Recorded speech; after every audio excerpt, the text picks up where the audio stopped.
Hi there, I'm Miles, and today we're going to get you started with your GOM Scan 1. In this Getting Started, we'll be teaching you how to measure a part using manual measuring plate. Feel free to pause at any point to follow along. There are also chapter segments if you wish to skip ahead. So let's get started. In this manual scanning approach, we use the measuring plate. It has a soft finish on the bottom, so it won't scratch your table while you're moving it around. On the upper side of the plate, I've put some reference points to link the different viewing angles together.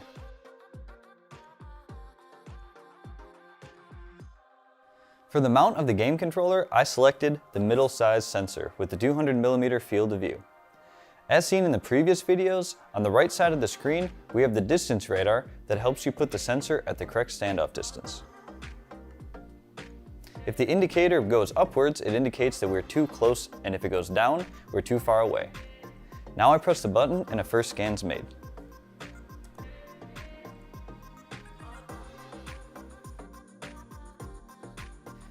Now we rotate the part and add scans to cover all areas on the part.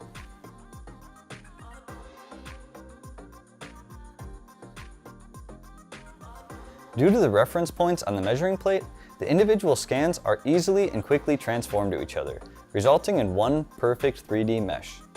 In addition, with the reference points, we're able to check the sensor status. But sometimes, reference points are not wanted or cannot be placed on a part. In these cases, the measurements can be oriented without using reference points at all. Our software can easily calculate the alignment of the scans by best fit. We just need to have enough surface geometry. To finish the measurement, I press the flag icon. This starts the polygonization, and so then our software will deliver us a detailed and accurate mesh of the part. If you experience anything different from what you've seen here, or if you have any issues with your GOM Scan 1, please reach out to us via support@handsonmetrology.com.